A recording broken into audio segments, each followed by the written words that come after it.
तो आज हम स्टार्ट करने वाले हैं कैपेसिटर का 6th पार्ट, जिसमें हमको पढ़ना क्या है, रीडिस्ट्रीब्यूशन ऑफ चार्ज के बारे में। इसके पहले जो हम लोगों ने 5 पार्ट पढ़े हुए थे उसमें आपको पता है क्या क्या हम लोगों ने पढ़ा था। सबसे पहले तो बेसिक इंट्रोडक्शन हम लोगों ने पढ़ा हुआ था कैपेसिटर का, ठीक है। फिर हम लोगों ने देखा था कि एनर्जी किस तरह से स्टोर होती है किसी भी एक कैपेसिटर में या कंडक्टर में, और एनर्जी का फॉर्मूला क्या होता है याद तो होगा नहीं आप लोगों को, तो इसलिए मैं बता दे रहा हूँ 1/2 CV²। ये फॉर्मूला था, अगर आपको थोड़ा बहुत कुछ आ रहा हो, धुंधला धुंधला कुछ भी समझ में आ रहा हो तो ये एक फॉर्मूला था U = 1/2 CV²। ये काफ़ी इंपॉर्टेंट फॉर्मूला भी है और इसी का हमें आज यूज़ भी करना है मोस्टली। इसके बाद 2 फॉर्मूले और भी बताए थे, Q²/2C था एक फॉर्मूला, और एक दूसरा फॉर्मूला तो उनसा था 1/2 QV। ये 2 फॉर्मूले जो हैं उनका हमें आज यूज़ नहीं करना है। आज हमारे लिए सिर्फ यही वाला फॉर्मूला जो है 1/2 CV², यही काम आने वाला है, ठीक है। फिर उसके बाद हम लोगों ने क्या पढ़ा हुआ था, पैरेलल प्लेट कैपेसिटर के बारे में और सिलिंड्रिकल कैपेसिटर के बारे में भी हम लोगों ने पढ़ा हुआ था। उसके बाद कॉम्बिनेशन ऑफ कैपेसिटर पढ़े हैं। ये सारी मैंने अपने चैनल पे प्लेलिस्ट बना रखी है, अगर आपको कोई भी वीडियो में दिक्कत हो या कोई भी डाउट हो तो आप वहाँ पे जाके देख सकते हैं, कोई भी टॉपिक से रिलेटेड आप देख सकते हैं वीडियो, ठीक है। चलो, तो आज हम स्टार्ट करने वाले हैं अपने कैपेसिटर का 6th पार्ट, जिसमें हमको पढ़ना क्या है, रीडिस्ट्रीब्यूशन ऑफ चार्ज के बारे में। कहने का मतलब मेरा ये है कि अगर हमारे पास एक कैपेसिटर ये है, एक कैपेसिटर ये है, या हम इसको बोलते हैं कंडक्टर है। कैपेसिटर को आप कंडक्टर बोल सकते हैं, कोई दिक्कत की बात नहीं, ठीक है। तो एक कंडक्टर को अगर हमने यहाँ मान लिया, एक कंडक्टर हमने ये मान लिया, इन दोनों को जब हम आपस में कनेक्ट करेंगे किसी वायर से, भाई रस्सी से कनेक्ट नहीं करना, रस्सी से कनेक्ट करने से तो कुछ होगा नहीं, करंट तो फ्लो होगा नहीं, चार्ज तो फ्लो होगा नहीं, ठीक है। हमें इनको कनेक्ट करना है किसी भी एक कंडक्टर से, कंडक्टिंग वायर से कनेक्ट कर सकते हैं, ठीक है, ओके। तो होगा क्या, वही हमें देखना है। क्या एनर्जी का लॉस होगा, क्या एनर्जी का गेन होगा, क्या सिचुएशन होगी, कैसे क्या होगा, देखते हैं बोर्ड पे। स्टार्ट करते हैं आज का टॉपिक। तो हमारा टॉपिक कौन सा है, redistribution of charge. Redistribution of charge, और इसको हम और भी क्या कह सकते हैं, लॉस ऑफ एनर्जी। यानी फाइनली देखो, इतना हम मान के चल रहे हैं कि अगर हमने 2 स्फीयर, ये हमारे पास अगर 2 कंडक्टिंग स्फीयर थे, जब इनको हमने आपस में कनेक्ट किया किसी भी एक कंडक्टर से या कंडक्टिंग वायर से, तो हम ऐसा मान के चल रहे हैं कि यहाँ एनर्जी का लॉस होगा, ठीक है। अब एनर्जी का अगर यहाँ पे लॉस होगा तो उसको प्रूफ कैसे करेंगे, तो वो प्रूफ भी हमें देखना है कि एनर्जी का लॉस किस तरह से होगा यहाँ पे। चलिए देखते हैं, स्टार्ट करते हैं।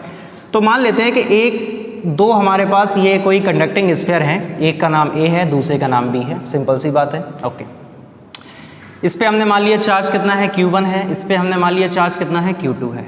इसका कैपेसिटेंस C1 मान लेते हैं, इसका कैपेसिटेंस C2 मान लेते हैं, इसका पोटेंशियल हम लोग V1 मान लेते हैं और इसका पोटेंशियल हम लोग V2 मान लेते हैं। इस तरह से हम लोगों ने इन 2 स्फीयर्स के बारे में कई सारी बातें जान ली। चार्ज कितना है, कैपेसिटेंस कितना है, पोटेंशियल कितना है, इस तरह से हम लोगों ने कई सारी चीज़ें जान ली, ठीक है।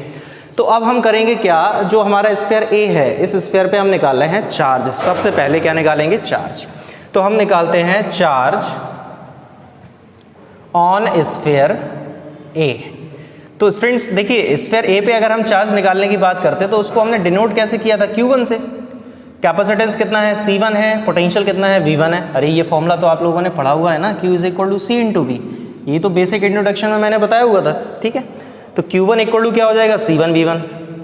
बिल्कुल इसी तरह से जब हम निकालेंगे चार्ज ऑन स्फीयर B, तो B स्फीयर पे जो चार्ज आएगा वो कितना हो जाएगा हमारे पास, Q2 = C2 V2। ये देखिए हमने दोनों चार्ज फाइंड कर लिए। क्लियर हो गई इतनी बात, ओके। अब अगर हम मान के चलते हैं कि हमने इन दोनों स्फीयर को आपस में कनेक्ट कर दिया किसी भी एक कंडक्टिंग वायर की हेल्प से, ठीक है। तो आपको इतना तो पता होगा, एक देखो जनरल सा एक एग्जांपल देके हम आपको बताना चाह रहे हैं इस तरह से।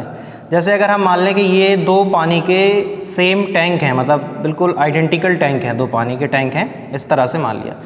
इसमें पानी यहाँ तक भरा है, इस लेवल तक भरा हुआ है, ठीक है। अभी ये जुड़ा हुआ है, ये यहाँ तक इसमें लेवल पानी का है, इसमें पानी का लेवल इतना है। अब अगर इन दोनों टैंक को एक पाइप से कनेक्ट कर दिया जाए, ठीक है, तो बताओ क्या होगा। जब इन दोनों टैंक को हम किसी पाइप से कनेक्ट कर देंगे तो ऑब्वियस सी बात है कि जो वाटर का लेवल है वो कम होता जाएगा इस वाले से और इसमें बढ़ता जाएगा। यानी जो पानी है वो हायर लेवल से कहाँ जाएगा, लोअर लेवल में। कब तक जाएगा ये भी मुद्दे की बात है। सिर्फ तब तक जाएगा जब तक कि दोनों के लेवल सेम ना हो जाएं। भाई कोई दिक्कत तो नहीं इतनी बात में, सिंपल सी बात है।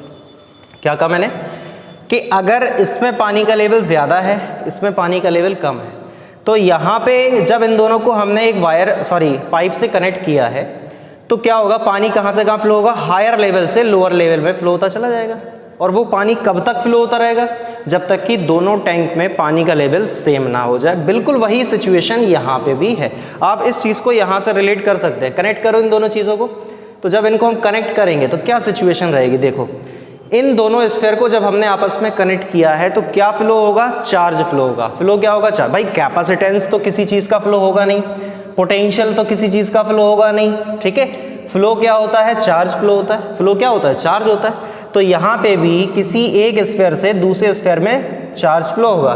कौन से स्फीयर से कौन से स्फीयर में चार्ज फ्लो होगा, जिसका पोटेंशियल ज़्यादा है उससे चार्ज निकल के जाएगा, जिसका पोटेंशियल कम है उस स्फीयर में। बात समझ रहे हो ना।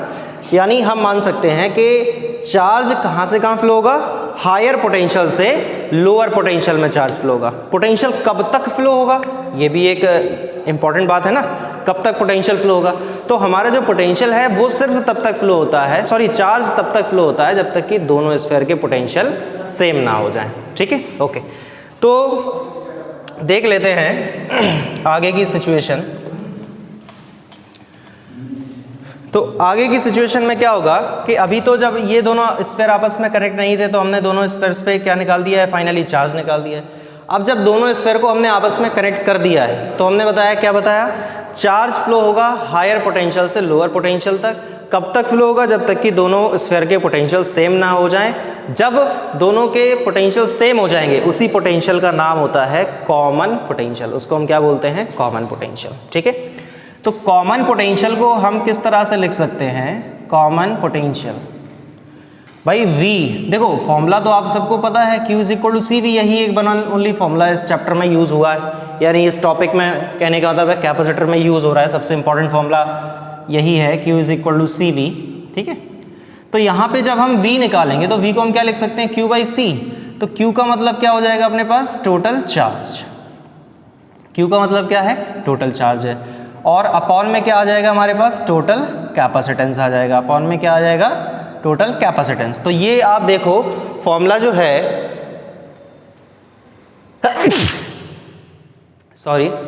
तो फॉर्मूला तो हमारे पास यही वाला है। तो अब टोटल चार्ज निकालने की बात जब आएगी तो टोटल चार्ज कैसे निकलेगा, इसका टोटल चार्ज प्लस इसका चार्ज। तो इसमें चार्ज हम पहले से निकाल चुके हैं, कितना था, C1V1। इसमें चार्ज भी हम निकाल चुके हैं, कितना था, C2V2।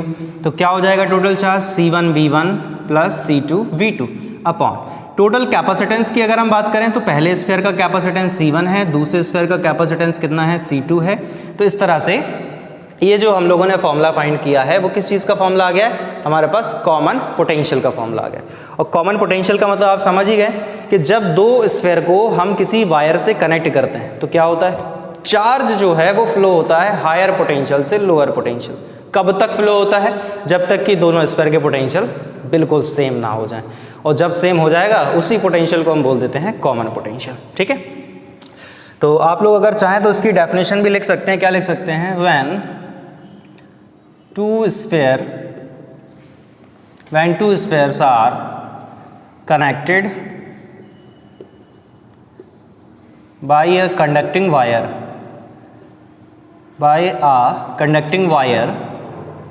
then charge flows from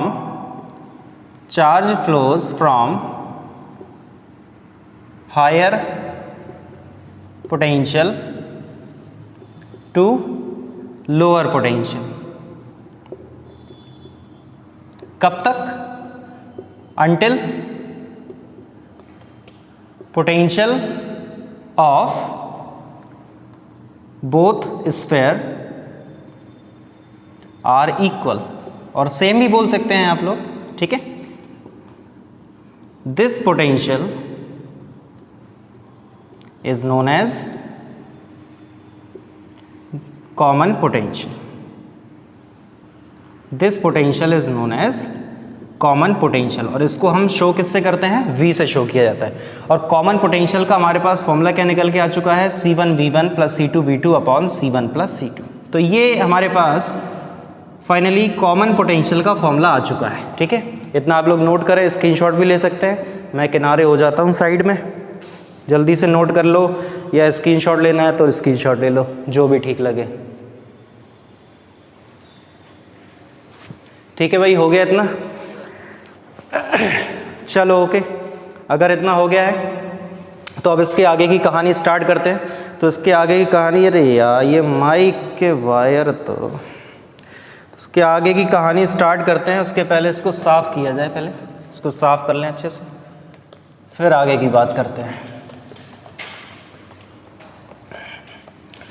अब इसमें कॉमन पोटेंशियल का जो हमारे पास फॉर्मूला है उसको अच्छे से आप लोग देखना, कॉमन पोटेंशियल का फॉर्मूला, ठीक है, और उसको याद भी रखना है क्योंकि उसका अब यूज़ होने वाला है बहुत ज़्यादा।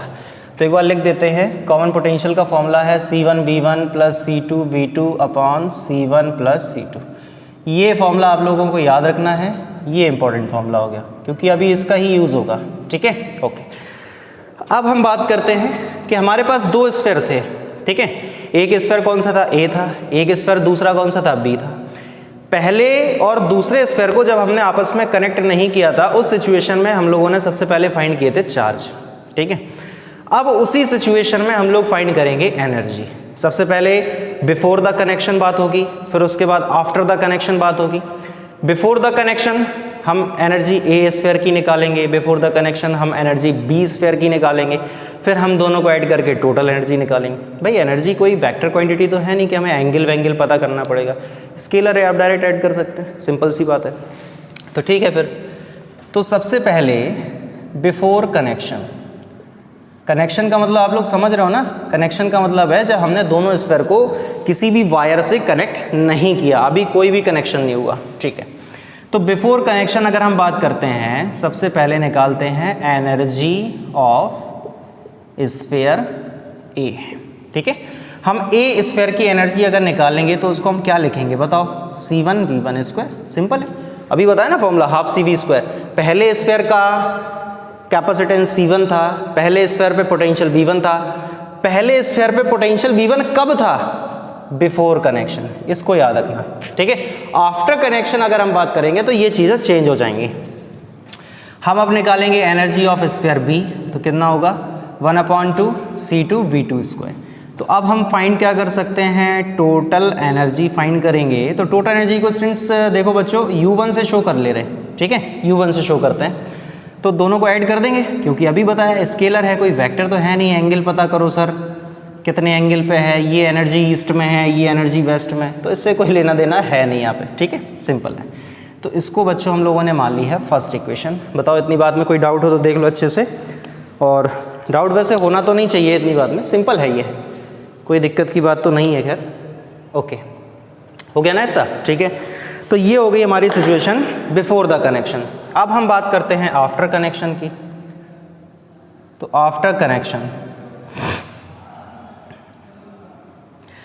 आफ्टर कनेक्शन जब हम फाइंड करेंगे एनर्जी ऑफ स्फीयर A, अब थोड़ा दिमाग यूज़ करना पड़ेगा तुम लोगों को। दिमाग नहीं यार, दिमाग तो नहीं कह सकते, कॉमन सेंस वाली चीज़ है, वो तुम्हें यूज़ करनी है। अब क्यों सर, इसमें क्या है, जैसा ये था वैसे ये नहीं, ये है आफ्टर कनेक्शन सिचुएशन, ये थी बिफोर कनेक्शन। मैंने बोला था पोटेंशियल चेंज हो जाएगा जब हम लोगों ने दोनों स्फीयर को आपस में कनेक्ट कर दिया था एक वायर से, तब दोनों स्फीयर का पोटेंशियल सेम हो गया था। याद आ रहा है कितना हो गया था, V, जिसको हमने क्या बोला था, V बोला था, याद आ रहा है कि नहीं? ठीक है, तो यहाँ एनर्जी को हम क्या लिख सकते हैं, 1/2 C1V स्क्वायर। कोई दिक्कत? अब सर V1 नहीं लिखा आपने, क्यों नहीं लिखा? क्योंकि यार कनेक्शन करने के बाद पोटेंशियल दोनों स्फीयर पे सेम हो गया था, जितना पोटेंशियल A का था उतनी पोटेंशियल B का हो गया था। अब V1 और V2 पोटेंशियल रहे ही नहीं कनेक्शन करने के बाद। ठीक है, बिल्कुल ऐसे ही हम फाइंड करेंगे एनर्जी ऑफ स्फीयर B, क्या हो जाएगा 1/2 C2V स्क्वायर, सिंपल है ना।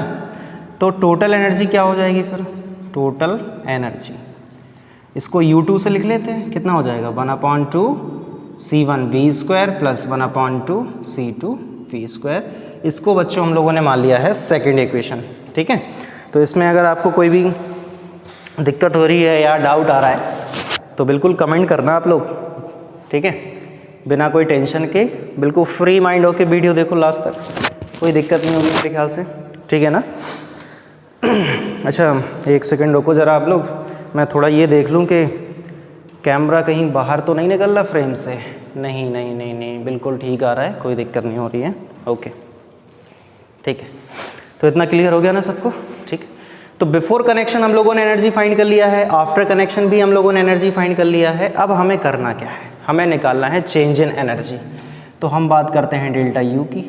हमने लिख दिया है U1 माइनस U2। अरे सर ये क्या लिख रहे हो आप, अब तक तो हम पढ़ते आ रहे थे U2 माइनस U1। देखो कोई दिक्कत नहीं है, आप चाहे ये लिखो आप चाहे ये लिखो, कोई फ़र्क नहीं पड़ता। ठीक है, क्यों फ़र्क नहीं पड़ता, देखो यार ये एनर्जी फाइंड कर रहे हैं। हेडिंग में हम लोगों ने लिखा था लॉस ऑफ एनर्जी, हालांकि हमें पता नहीं है कि एनर्जी का लॉस होने वाला है या नहीं। अब बात को सुनना कि U1 माइनस U2 क्यों लिखा, क्या ये नहीं लिख सकते थे, बिल्कुल लिख सकते थे, कोई दिक्कत की बात नहीं। सुना चीज़ क्या है, अगर एनर्जी का लॉस हो रहा है, सुनना बात को, अगर एनर्जी का लॉस हो रहा है एक्चुअल में, तो ये क्वांटिटी कैसी आनी चाहिए, पॉजिटिव। ये आपको सर कैसे पता चला, देखो ऐसे पता चला, U1 यहाँ क्या था, बिफोर कनेक्शन एनर्जी, U2 यहाँ क्या था, आफ्टर कनेक्शन एनर्जी था ना, समझना बात को। तो किसी भी चीज़ में जब लॉस होता है तो वो चीज़ डिक्रीज़ होती है कि इनक्रीज़ होती है, ऑब्वियस सी बात है वो चीज़ डिक्रीज़ होती है। ठीक है, अगर यहाँ एनर्जी का लॉस हो रहा है तो बिफोर कनेक्शन जो एनर्जी थी वो ज़्यादा होनी चाहिए with respect to the energy of after the connection. समझ रहे हो बात को। ठीक, तो इसीलिए यहाँ पे U1 माइनस U2 लिखा। तो अगर U1 माइनस U2 की वैल्यू पॉजिटिव आ गई, ऑब्वियस सी बात है ना कि अगर U1 बड़ा है U2 छोटा है तभी तो ये वैल्यू पॉजिटिव आएगी, और अगर ये पॉजिटिव आ गया तो इसका क्या मतलब हो जाएगा कि यहाँ पे एनर्जी का लॉस हो रहा है। ठीक है, ओके, तो बात करते हैं इसको आगे सॉल्व करने की, तो देखते हैं इसको आगे सॉल्व करते हैं। ठीक है, तो यहाँ पे जो U1 है हमारा कितना था, ये देखिए, ये पूरा लिखा है U1 1/2 C1V1² प्लस 1/2 C2V2²। ये है हमारे पास U1 माइनस, अब हमारे पास जो U2 है वो कितना है, देखें U2 ये है, सेकेंड इक्वेशन है हमारे पास U2, तो ये है 1/2 C1V² प्लस 1/2 C2V², ये हो जाएगा। अब देखो फिजिक्स ख़त्म हो चुकी है, सिर्फ मैथमेटिकल प्रॉपर्टीज़ यहाँ यूज़ होना है। यहाँ से देखो आप V² कॉमन आएगा और पूरे में से 1/2 भी कॉमन आएगा। तो सबसे पहले पूरे में से 1/2 कॉमन किया, क्या बचा, C1V1² प्लस C2V2², ये बचेगा इतना, माइनस इन दोनों से V² को कॉमन किया जा सकता है, बचेगा अंदर C1 प्लस C2, सिंपल है, ये दो आ गया। ठीक है, अब बच्चों V की वैल्यू आपको ये देखो दिखाई दे रही है, ये V की वैल्यू को यहाँ रखना है आपको, इसको पूरा उठा करके आप यहाँ पे रख देंगे और उसका स्क्वायर भी करेंगे क्योंकि इस पर स्क्वायर है। तो क्या हो जाएगा 1/2 C1V1² प्लस C2V2² माइनस, ये V की वैल्यू यहाँ से ये वाली उठा के रखो, तो कितना हो जाएगा, स्क्वायर भी है, C1V1 plus C2V2 upon C1 plus C2, इसका होल स्क्वायर बनेगा। और आप अगर चाहें तो दोनों को अलग अलग स्क्वायर में लिख सकते हैं, ऊपर नीचे का अलग अलग स्क्वायर लगा दो इस तरह से, कोई दिक्कत की बात तो है नहीं यहाँ पे। और ये C1 प्लस C2 तो एज इट इज़ है, C1 plus C2 as it is. बच्चों ये देखो कैंसिल हो गया एक बार, C1 प्लस C2 था यहाँ सिंगल, यहाँ C1 प्लस C2 का स्क्वायर था, तो एक बार कैंसिल हो जाएगा। अब इधर अपॉन में कितना है 1, इधर अपॉन में V1 है, एलसीएम दे सकते हैं, एलसीएम कितना आएगा हमारे पास, C1 प्लस C2, ये हमारे पास एलसीएम आ जाएगा। ठीक है, अब एलसीएम लेके इसको सॉल्व कर लो ज़रा। तो इसको एलसीएम लेके जब हम सॉल्व करेंगे तो क्या होगा, देखो ये, अरे यार एलसीएम तो आता होगा ना, अब वो भी बताऊँ, इसका पहले मल्टीप्लाई डिवाइड दुनियादारी फिर ऊपर, ये तो सब बताने वाली बात है नहीं, तो डायरेक्ट लिख दो। तो C1V1² और C1 प्लस C2 प्लस ये कितना है C2V2², C1 प्लस C2, ये रहेगा माइनस, यहाँ पे ये पूरा ब्रैकेट आएगा C1V1 प्लस C2V2 पे होल स्क्वायर। बताओ भाई, इतनी बात में अगर किसी को भी कोई डाउट हो रहा है तो आप बेझिझक बताएं। मेरे ख्याल से इतनी बात में कोई डाउट तो नहीं होना चाहिए, ठीक है ना। ओके, सिंपल सी कैलकुलेशन होनी है, बाकी तो कुछ और होना नहीं है, ठीक है ना। चलो आगे स्टार्ट करते हैं। तो ये 1/2 और ये C1 प्लस C2 तो बाहर है ही पहले से। चलो मल्टीप्लाई करा लेते हैं। इसका मल्टीप्लाई इधर कराएंगे तो C1 का C1 में होगा तो क्या हो जाएगा C1 स्क्वायर, V1 स्क्वायर तो पहले से था ही था।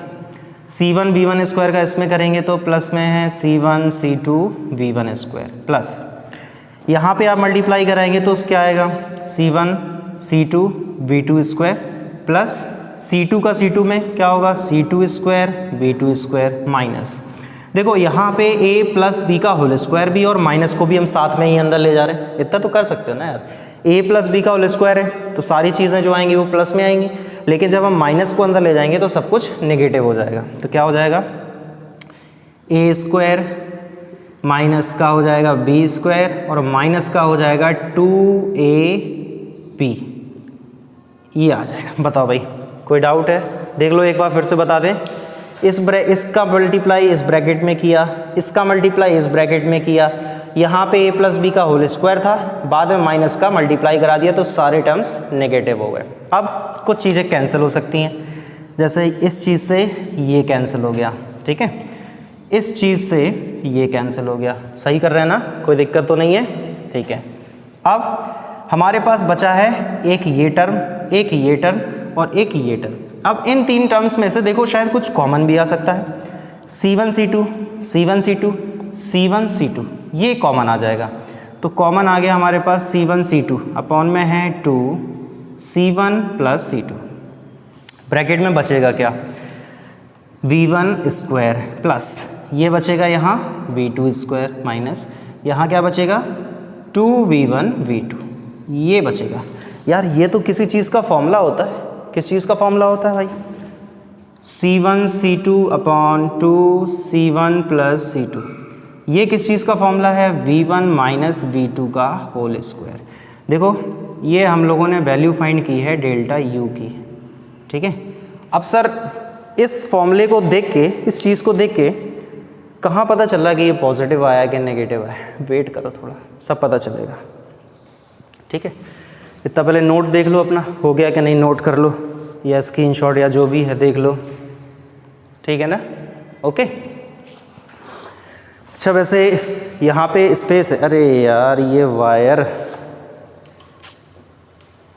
यहाँ अपने पास स्पेस है, ठीक है, तो यहाँ पे इसको सॉल्व करते हैं आगे। अब देखो सुनो बात को, ये जो फॉर्मूला हम लोगों ने निकाला है इसमें एक बात बताओ, जो C1 और C2 है वो क्या है? कैपेसिटेंस है ना। इस कैपेसिटर में जो सबसे पहला लेक्चर था बेसिक वाला, उसमें ही मैंने बताया था कि जो C1 होगा या C2 होगा या जो C होगा, यानी कैपेसिटेंस जो होता है किसी भी चीज़ का वो हमेशा कैसा रहता है? फिक्स रहता है, कांस्टेंट रहता है, चेंज नहीं होता। जैसे ठप्पा लग जाता ना, तुम्हारा कैपेसिटेंस इतना, तुम्हारा कैपेसिटेंस इतना, वैसे ही ठप्पे वाली बात है। तो हर एक चीज़ का, हर एक कंडक्टर का कैपेसिटेंस कैसा होता है? फिक्स होता है। मैंने बताया था वो कभी चेंज नहीं होता, फिक्स रहेगा। तो यहाँ पे ये जो C1 और C2 है ये कैसी क्वांटिटीज़ हो गई? कॉन्स्टेंट्स, ठीक है। तो C1 एंड C2 कांस्टेंट हो गए और हमेशा क्या रहेंगे? पॉजिटिव। ऑब्वियस सी बात है ना, प्रोपोर्शनलिटी कांस्टेंट हमेशा कैसा होता है? पॉजिटिव होता है, सीधी सी बात है। तो ये जो C1 और C2 है वो पॉजिटिव रहेगा। अरे यार यहाँ पे दो पॉजिटिव नंबर को मल्टीप्लाई कराया गया, तो दो पॉजिटिव नंबर का जब हम प्रोडक्ट कराएंगे तो यार पॉजिटिव ही आता है। ऐसे लिख दो, 0 से बड़ा ग्रेटर देन 0। हम लोग स्मार्ट हैं थोड़ा सा, 12th में पढ़ रहे हैं ना, इस वजह से तो ग्रेटर देन 0 लिखेंगे। अब पॉजिटिव नहीं लिखते उसको, ग्रेटर देन 0 लिखते हैं। अब C1 और C2 प्लस में हो रहा है यहाँ पे, तो ऑब्वियस सी बात है कि जब दो क्वांटिटी पॉजिटिव हैं उनको हम ऐड करेंगे तो वो सिस्टम भी पॉजिटिव ही आएगा। सिंपल है। यहाँ पे स्क्वायर लगा, भले ही ये नेगेटिव हो जाए, भाड़ में जाए, नेगेटिव हो जाए, कोई फ़र्क नहीं पड़ता। स्क्वायर लगा है, स्क्वायर जो है ना वो पॉजिटिव ही बना देगा। तो V1 माइनस V2 का जो हमारे पास होल स्क्वायर है वो भी हमेशा कैसा हो जाएगा बच्चों? पॉजिटिव हो जाएगा। होगा कि नहीं होगा? ठीक है, यानी डेल्टा यू के राइट साइड में जो कुछ लिखा है वो सबका सब पॉजिटिव हो गया, तो ऑब्वियस सी बात है डेल्टा यू भी हमारा कैसा आ जाएगा? पॉजिटिव आ जाएगा। और डेल्टा यू का मतलब हम लोगों ने माना क्या था? देखो u1 माइनस u2 ये भी ग्रेटर देन 0 हो जाएगा। अगर u1 minus u2 greater than 0 हो गया तो फिर u1 ग्रेटर देन u2 हो गया ना। और हमें आप ये बताएं u1 एनर्जी कब थी? Before the connection. u1 energy कब थी? Before the connection. u2 energy कब थी? After the connection. तो बिफोर कनेक्शन एनर्जी ज़्यादा है। देखो पहले जब दोनों स्फीयर को हमने पहले कनेक्ट नहीं किया था तो एनर्जी ज़्यादा थी, इससे पता चला, मैथमेटिकली प्रूफ हुआ है। और जब हमने दोनों स्फीयर को कनेक्ट कर दिया तो एनर्जी कम हो गई। तो यार बताओ, कॉमन सेंस वाली बात है, एनर्जी का लॉस हुआ कि गेन हुआ? ऑब्वियस सी बात है एनर्जी का लॉस हो गया है। तो इस चीज़ को हम क्या लिख सकते हैं? Loss of energy. बताओ भाई, थी बात में कोई डाउट, कोई भी दिक्कत? ठीक है ना। तो ये हमारा आज का टॉपिक कंप्लीट हो चुका है। ये फॉर्मूला है लॉस ऑफ एनर्जी फाइंड करने का, ठीक है। और इससे रिलेटेड एनसीईआरटी में क्वेश्चन भी दिया गया है, आप देख सकते हैं। शायद कोई सेकंड चैप्टर का 10th या 11th कोई क्वेश्चन है तो उसको आप देख के सॉल्व भी कर सकते हैं, ठीक है। और मैं अलग से एनसीईआरटी का पूरा सॉल्यूशन बनाऊंगा, उसके वीडियो लेक्चर भी बनाऊंगा, एक एक क्वेश्चन उसमें सॉल्व कराए जाएंगे विद एग्जाम्पल, सब कुछ होगा, ठीक है। और अगर ये टॉपिक आपको वीडियो अच्छा लगा हो तो चैनल को सब्सक्राइब करना, वीडियो को लाइक करना मत भूलें बिल्कुल, ठीक है। Okay, thank you very much.